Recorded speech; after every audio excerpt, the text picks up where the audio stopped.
دوستان سلام، امیدوارم خوب باشید. با یه ویدیو آموزشی دیگه در خدمتتون هستم. ویدیویی که امروز میخوام براتون بگیرم آموزش نصب استیکر روی موتور کویر T6 هست. بریم با هم ببینیم.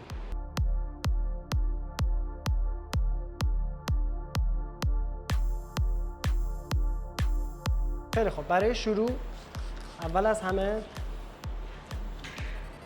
زیر کار رو تمیز میکنیم.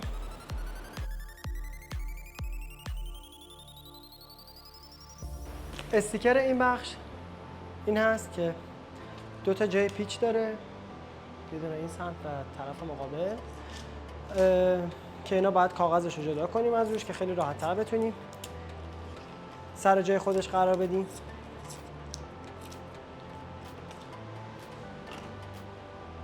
و این نکته رو تو همه ویدیوها من گفتم. برای نصب لازمه که ما استیکر رو به 3 بخش تقسیم بکنیم. یعنی اول قسمت وسط رو ما نصبش رو انجام میدیم، بعد قسمت سمت راست یا چپ فرقی نمیکنه مراحلش، سمت راست رو میزنم و بعد سمت چپ، یعنی بخش اول، دوم و سوم. و برای این کار نیازه که پشت استیکر رو، کاغذ استیکر رو با استفاده از یه دونه تیر یه خط بکشیم، در واقع یه علامت بذاریم که قسمت وسط کاغذ از استیکر جدا بشه و ما بتونیم راحت تر کار نصبمون رو انجام بدیم. از این قسمت وسط رو جدا میکنم، کاغذ خم میشه، جای استیکر رو روی فلاپ پیدا میکنیم، دقیق تنظیم میکنیم سر جای خودش و این قسمتی که کاغذ جدا شده رو نصبش رو انجام بدیم.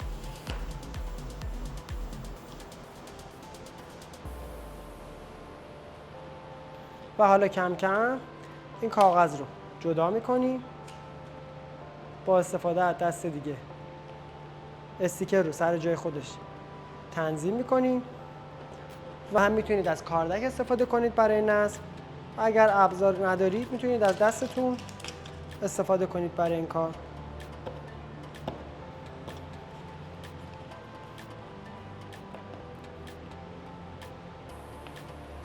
الان قسمت اول نصبش انجام شد. الان استیکر سر جای خودش قرار گرفته. الان ما باید قسمت‌های بعدی رو نصبش رو انجام بدیم. من از این سمت شروع میکنم. ببینید الان کاغذ هنوز سر جاشه. کم کم کاغذ رو جدا میکنیم و با استفاده از دست نصبش رو انجام بدیم.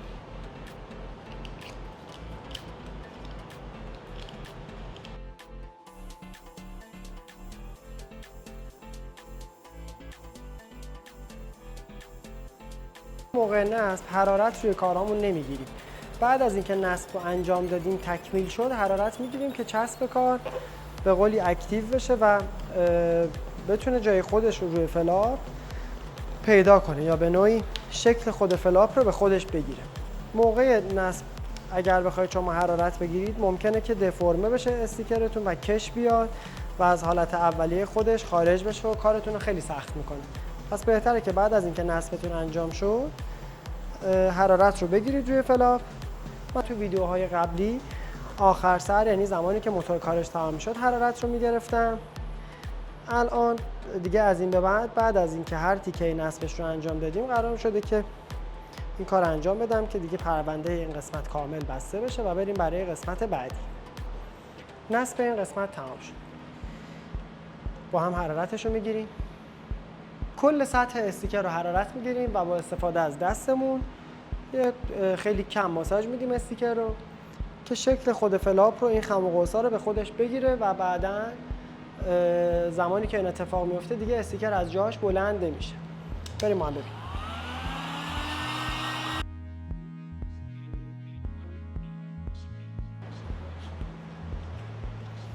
یه نکته بهتون بگم، اگر استیکر رو خوب نصبش رو انجام ندید، یعنی اگر سر جای خودش درست قرار نگیره، قالب کارهای ما استاندارد هستن و کل سطح فلاپ رو پوشش میده. اگر 1% تو استارت اولیه کارتون، یعنی همون زمان شروع قسمت اول، کار یه مقدار کج نصب شد یا هر چیزی، جای نگرانی نداره. آخر سر میتونید با استفاده از تیر لبه هایی که از کادر میزنه بیرون خودتون با دقت و ظرافت کات کنید و استیکر اون شکل خوب خودش رو حفظ بکنه و اگر استیکر از لبه ها بیرون بزنه ممکنه که در آینده به خاک بگیره، خاک بچسبه بهش و گل نفوذ کنه زیرش و باعث بشه که چسب کار خراب بشه.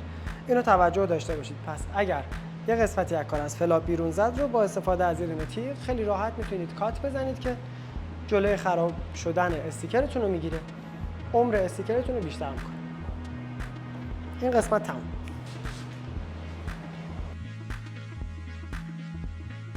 خب برای نصب استیکر این قسمت هم دقیقا همین کار رو ما انجام میدیم که علامت گذاری میکنیم، وسط کار رو پیدا میکنیم، به 3 قسمت تقسیم میکنیم و از وسط مجددا کار نصب رو انجام میدیم.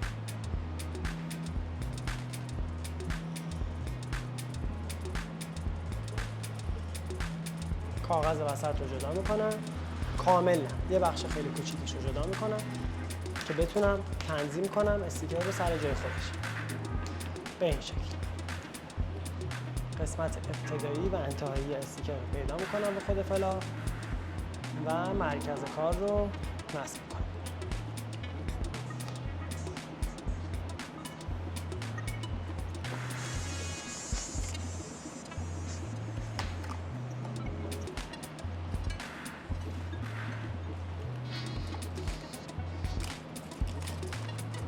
این است.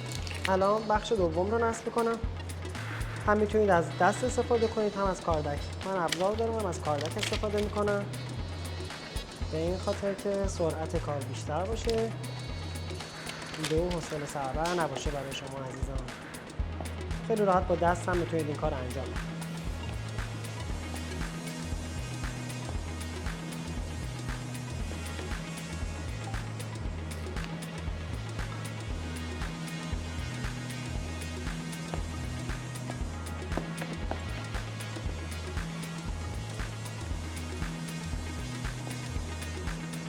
بخش دوم رو نصب کردیم. بریم برای این قسمت.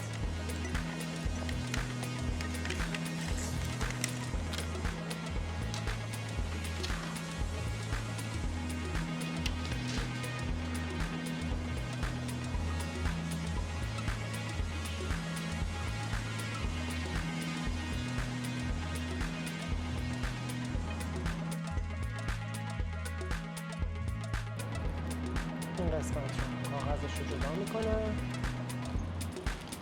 در واقع این استیکر به 4 قسمت تقسیم شد. قسمت وسط، قسمت دوم، سوم و این بخش که قسمت 4 کار محسوب میشه.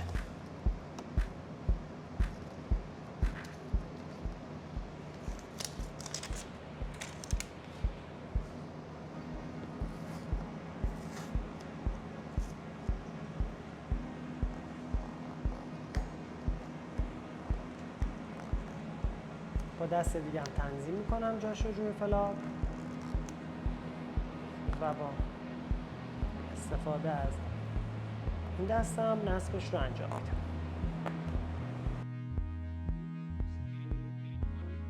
حرارت کار رو میگیریم.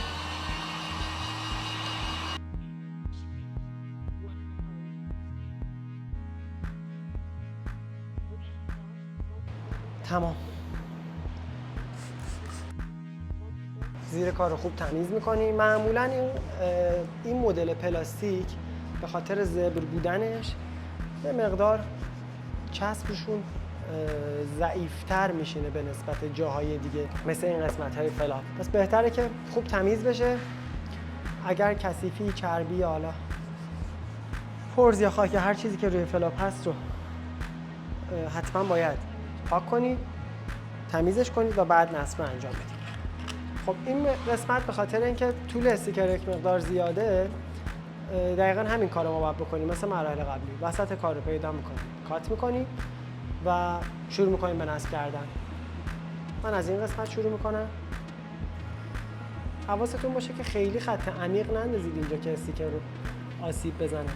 در حد خیلی سطحی باید باشه که کاغذ از پشت استیکر جدا بشه. به این شکل کاغذ رو خم میکنم، جاش رو روی فلاپ پیدا میکنم. این قسمت کاغذم باید جدا بشه که زیرش رو ببینیم کجاست که اشتباه نصب انجام ندیم. مرکز کار رو پیدا میکنیم و نصبش رو انجام میدیم.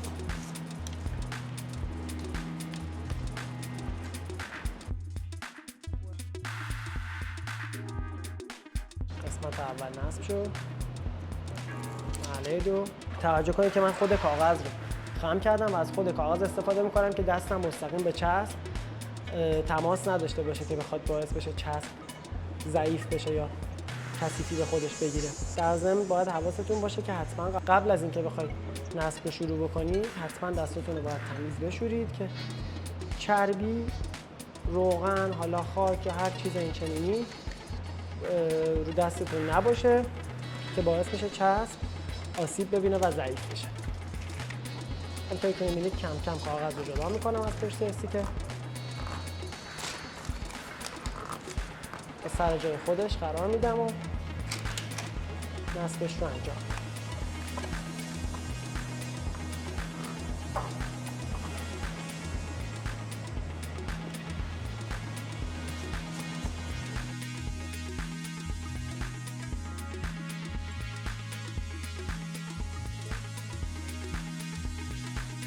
این قسمت تکمیله. این قسمت کوچیک رو باید بزنیم و بعد حرارت کار رو بگیریم و میریم ادامه کار. دیگه نیازی به علامت زدن نداره، استیکر کوچیکیه و خیلی راحت میشه از یه گوشه نصبش رو انجام.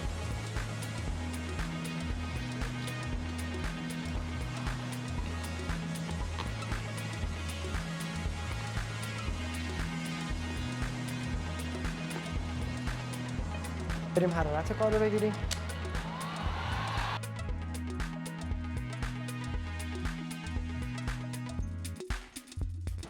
همه این لبه ها رو با استفاده از دست ماساژ میدیم سر جای خودش بشینه که همونطور که قبلا توضیح دادم بعداً به مشکل نخوریم. اگر 1% هوای ریز یا حباب‌های کوچیک زیر کار موند، خیلی نیازی نیست سخت بگیرید به خودتون. اینا اصطلاحاً چسب‌های زنده هست. معمولاً بعد از 48 ساعت اکتیو میشن و خودشون رو میگیرن. بنابراین نیازی نیست که خیلی اگر حالا حباب‌های ریزی توی کار هست سعی کنید خارجش کنید از زیر استیکر. اینا کم کم رفته فید میشن و شکل فلاپ رو به خودشون میگیرن. حالا اگر خیلی دیگه اذیت بودید سرش، حبابای بزرگی بود، هوای بزرگی بود، میتونید با استفاده از نوک تیغ، مثلا اینجا الان یه مورد کوچیک هست، یه ضربه کوچیک بزنید بهش و با دستتون فشار بدید که هوای اطرافش خالی بشه از اون نقطه. و عرض کردم نیازی نیست خیلی روی اینا حساس باشید. به مرور زمان اینا آفتاب که بهش بخوره، تو گرما اینا که باشه، خود به خود از بین میره و فید میشه. بریم قسمت بعدی. خب این قسمت از کار میتونه برای شما نصبش یک مقدار چالشی و سخت بشه، ولی با این تکنیک که بهتون آموزش میدم و تا الان بهتون گفتم خیلی راحت میتونید نصبش رو انجام بدید. اول از همه زیر کار رو تمیز میکنیم.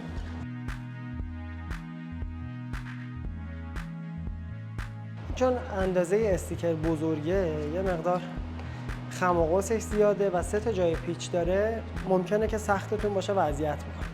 تو مرحله اول جای پیچا رو خالی میکنیم، کاغذش رو در واقع از روی استیکر جدا میکنیم که بتونیم جای دقیقش رو پیدا کنیم روی فلاپ.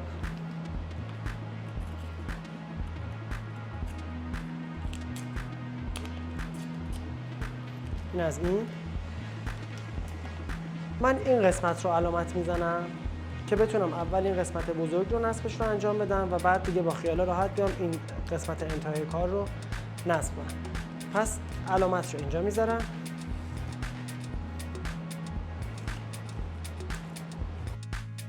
از همین بالا کاغذ رو جدا میکنم.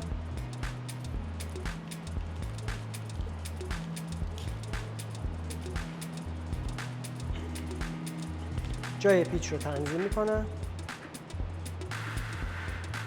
و باید حواستون باشه که پیچ‌های دیگر هم سر جای خودشون قرار بدید که موقع اشتباه نصب انجام ندید. همینطور این قسمت درست. شروع میکنیم به چسبوندن این قسمت از استیکر. کاغذ رو کامل جدا میکنم.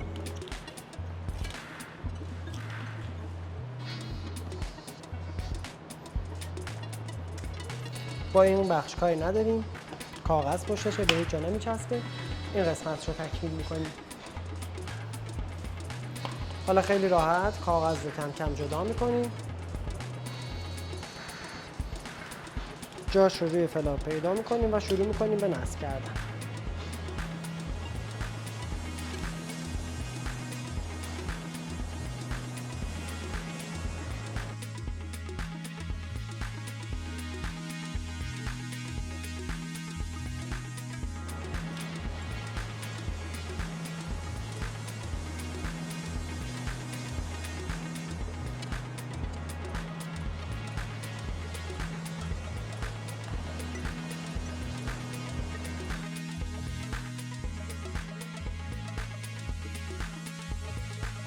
جای پیچ رو تنظیم میکنن. اشتباه خارج از فلاپ نرستی که حتما با دست دیگه هم جای پیچ رو تنظیم میکنن و کاغذ پشت رو دیگه کم کم جدا میکنن و با استفاده از پارادر نصب رو انجام میدن. همینطور که میبینید قالبا کل سطح فلاپ رو پوشش میده و کامل هم هست. این قسمت رو نصب میکنم.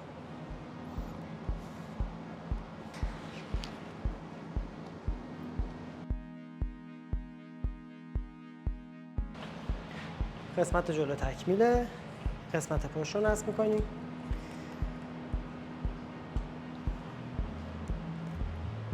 من زیاد توضیح نمیدم که حوصله سربر نباشه. اگر موردی به ذهنم برسه حتما براتون رو ویدیو میذارم. سعی میکنم که اینجاها رو به صورت تایم لپس براتون ادیت کنیم که خیلی ویدیو طولانی و حوصله سربر نباشه براتون.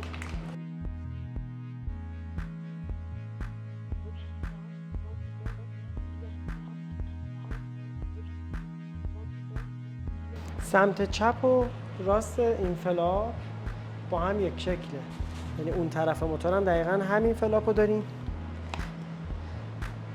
به همین خاطر اگر یک طرفش رو نصب انجام بدید برای طرف مقابل کارتون راحت تر میشه، چون قلق کار دستتون میاد. این قسمت موتور هم تمام. حرارتش رو با هم بگیریم.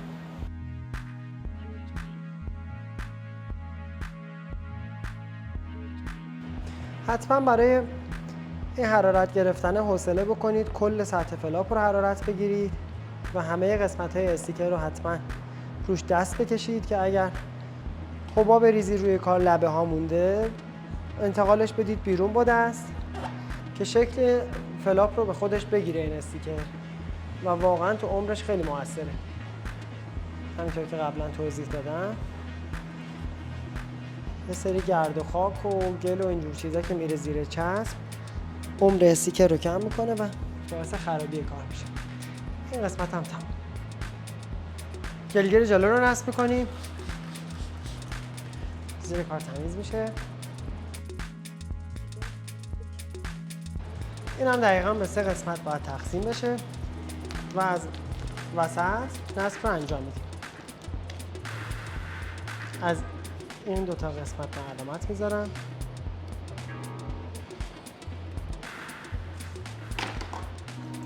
و شروع میکنم کاغذ رو جدا کردن.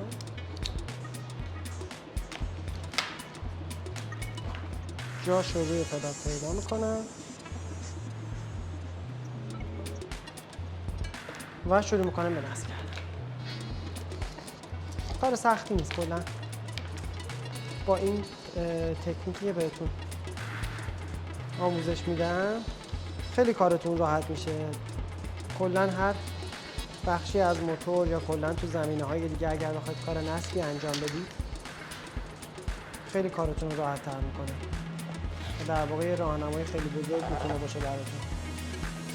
ببخشید من به ناچار زاویه رو باید عوض کنم.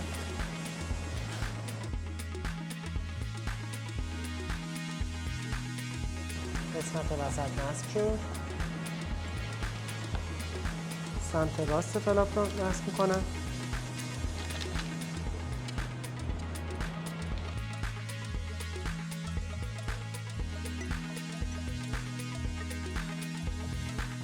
شما اگر نصب روی موتور سختتون بود میتونید گلگیر رو باز کنید. 4 تا دونه پیچ داره.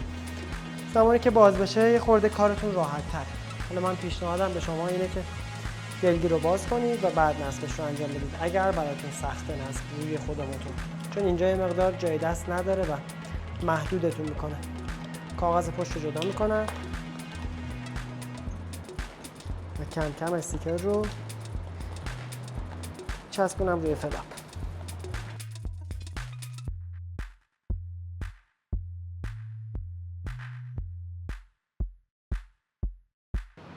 حرارت کار رو میگیریم و این کثیفی ها هم قسمت های خود چسبه که روی کار مونده. اینا خیلی راحت با شیشه پاک‌کن یا با الکل، از الکل استفاده میکنم.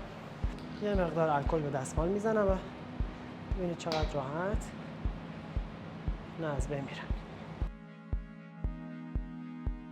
خب حرارت کار رو میگیریم.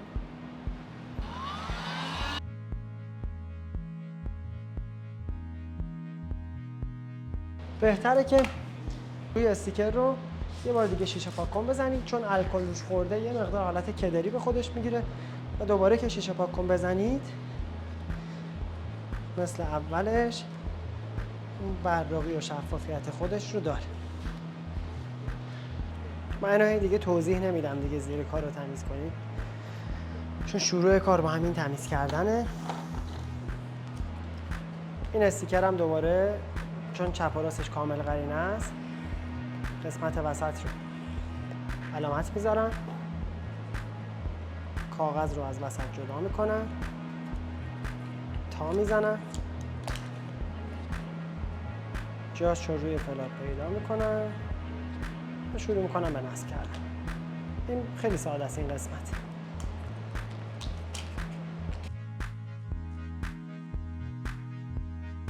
قسمت دوم رو نصب میکنم.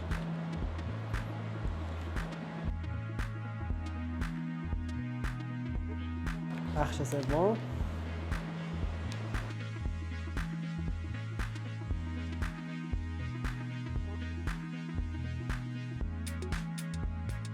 خب اینم دوباره روش لکه های چسب داریم. دوباره از الکل استفاده میکنم برای پاک کردنش و بعد از این کار شیشه پاک‌کن میزنم و در نهایت حرارت که روی کار بگیریم دوباره برمیگرده به حالت اولیه‌اش و اون شفافیت خودش رو به دست میاره.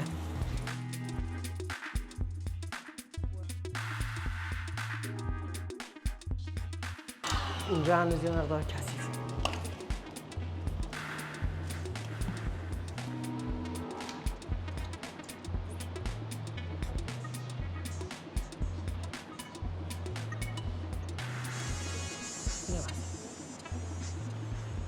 برای نصب راحت تر این بخش از استیکر بهتره که این پیچ رو باز کنیم، فلاپ رو تمیز می‌کنیم. این چون فلاپ یه تیکه هست خیلی کار سختی نیست نصب کردنش از همین وسط، دیگه نیازی نیست علامت بذارید. اگر حس کردید که براتون سخت تنظیم کردن دقیق ابتدا و انتهای در واقع استیکر روی فلاپ، میتونید اینجا رو یه علامت سرتاسری بذارید، وسط رو نصب کنید و بعد چپ و راستش رو انجام بدید. من به خاطر اینکه ویدیوم خیلی بلند و طولانی نشه از همین قسمت وسط شروع میکنم به نصب کردن، دیگه علامت نمیذارم.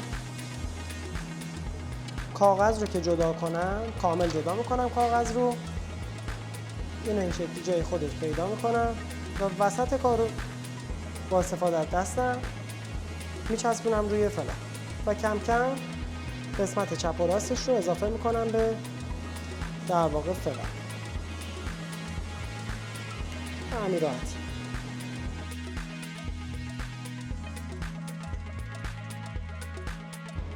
حرارت کار رو میگیریم.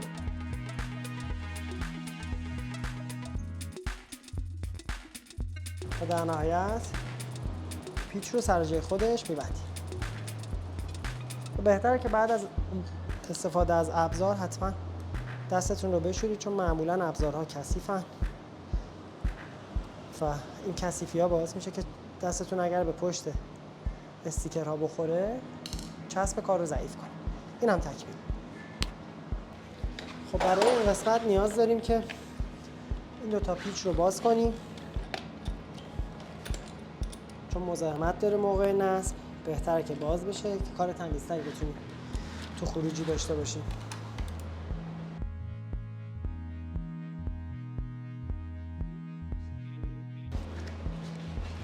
شلنگ ترمز رو از جلوی فلاپ فاصله میدیم، زیر کار رو تمیز میکنیم.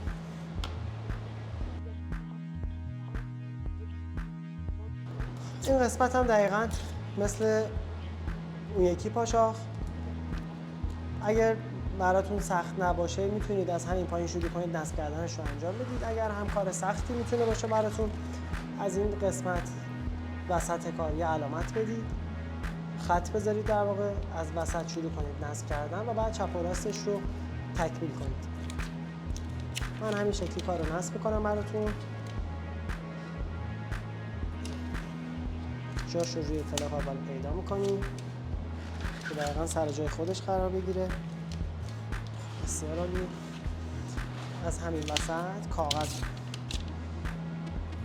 کامل جدا میکنم و از همین وسط شروع میکنم به نصب کردن کار و بعد کم کم چپ و راست استیکر رو به فلاپ اضافه میکنم و همین راحتی.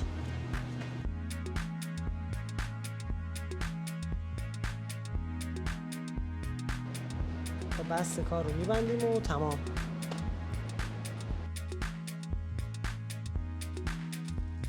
خب این طرف من برای شما ویدیو تایم لپس میذارم، چون دقیقاً با طرف مقابلش کاملا یک شکله و نکته جدیدی نداره. من فقط براتون تایم لپس میذارم که ویدیومو کامل شه.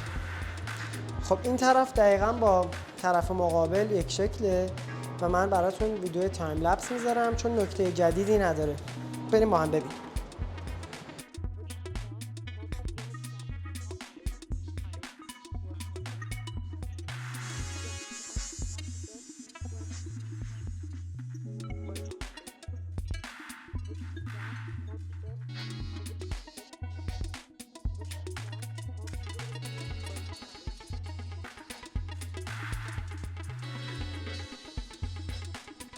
تکمیل. بریم برای بخش بعدی.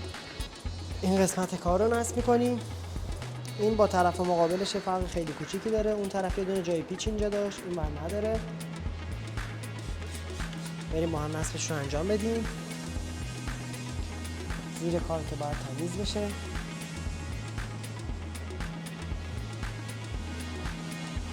همینطور که گفتم این قسمت موتور، یعنی معمولا این جنس های پلاستیک، یک مقدار به خاطر حالت زبر بودنش سطح تماس چسب استیکر با این قسمت فلاپ کم میشه. در نتیجه آخر سر بعد از نصب حتما باید حرارت خوب بگیرید که شکل اینجا رو به خودش بگیره. خب من دوباره علامت باید بذارم، دوباره از وسط علامت میذارم، از همین قسمت پایین نصبش رو انجام میدم، جای استیکر رو پیدا میکنم. هر موقع که کاملا سر جای خودش بود استارت کار رو میزنیم. بسیار عالی. کاغذ رو جدا میکنیم کم کم.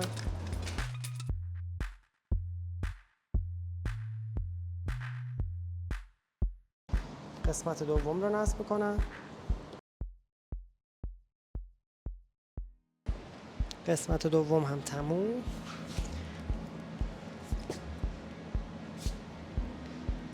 کاغذ رو جدا میکنم و کم کم نصب رو انجام میدم. حتما باید با دست دیگه‌تون استیکر رو سر جای خودش نگه دارید که یه موقع خارج از کادر نره، چون معمولا این طرح‌های ادامه دار خیلی مهمه که سر جای خودشون بشینن دقیقاً استیکرها.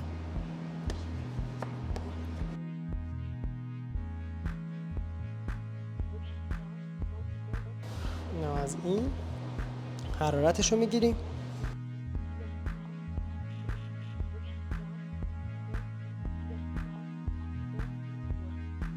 این قسمت هم تموم. بریم برای این قسمت کوچیک.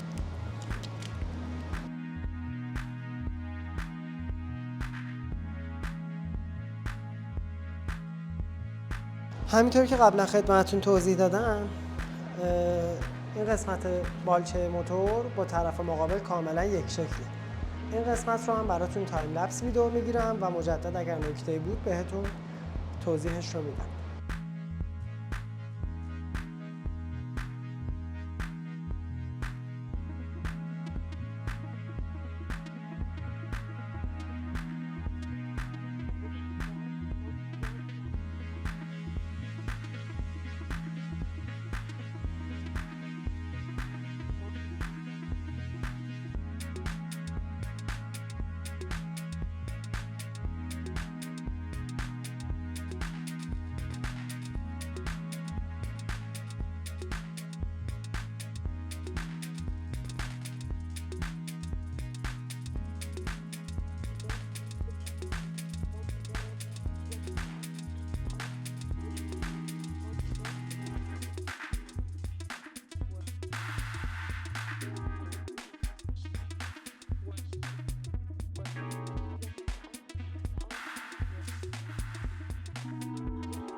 خب این قسمت موتور هم تمام شد. بریم برای تیکه های آخر کار. این قسمت هم دقیقا مثل جاهای دیگه اول زیر کار رو تمیز میکنیم. اگر روغن روی این بخش بود حتما باید از تینر یا الکل استفاده کنید. چربی رو از روش بگیرید بعد استیکر رو نصب کنید. این هم قسمت ابتدای کار. من از این مشغول میکنم برای این قسمت. کاغذش رو جدا میکنم، جاش رو تنظیم میکنم، قسمت وسط رو میچسبونم و همینطور کم کم کاغذ رو جدا میکنیم و تا انتها این کار رو ادامه میدیم. تو بعد قسمت بالا و بعد قسمت پایین رو با استفاده از دست کاردک نصبش رو انجام میدیم.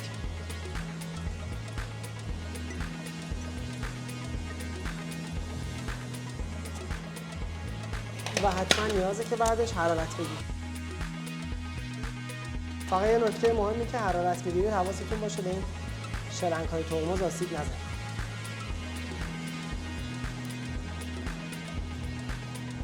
تمام.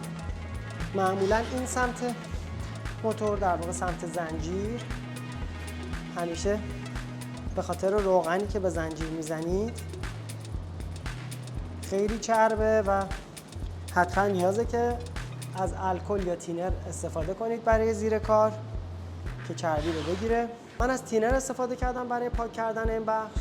یه مقدار بهش زمان میدیم که بوی تینر از بین بره. به 5 دقیقه دیگه مثل جاهای دیگه موتور شیشه پاک کن بهش میزنیم و با استفاده از دستمال کامل خوش میکنیم روی کار رو و نصب رو انجام میدیم. خب ما تقریبا 5 دقیقه تایم دادیم به این بخش. شیشه پاک کن رو میزنم. زیر کار کاملا تمیزه و نصب رو انجام میدیم. این قسمت کاغذ رو جدا میکنیم، سر جای خودش تنظیم میکنیم،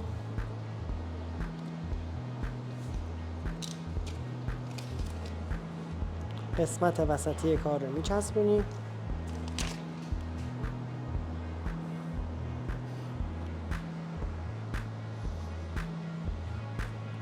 قسمت بالا و بعد هم قسمت پایین.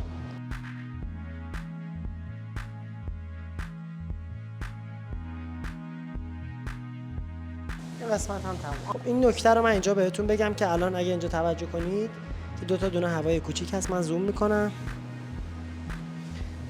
ببینید اینا همون توضیحی که اوایل ویدیو بهتون دادم. با استفاده از تیغ یه سوراخ خیلی کوچیک ایجاد میکنید و با استفاده از دست هدایتش میکنید به سمت بیرون اون هوایی که هست و همین راحتی. البته بازم میگم اگر هم بهش دست نزنید به مرور زمان از بین میره. یعنی طبق این توضیحاتی که اول ویدیو بهتون دادم یه چند روز که بگذره اینا کامل از هم باز میشه و فید میشه، اصلا این حباب‌ها دیگه به چشم نمیاد.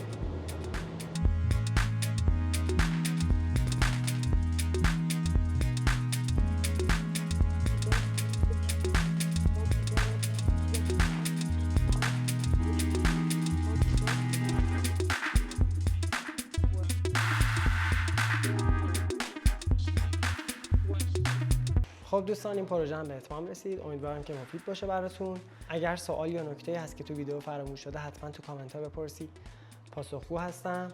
ممنون که ما رو دنبال میکنید. لایک و کامنت و شیر فراموش نشه. کانال ما رو برای دوستان علاقه‌مندتون به موتور و موتور سواری حتما بفرستید. مرسی که حمایت میکنید. تا ویدیو بعدی، خدا نگهدار.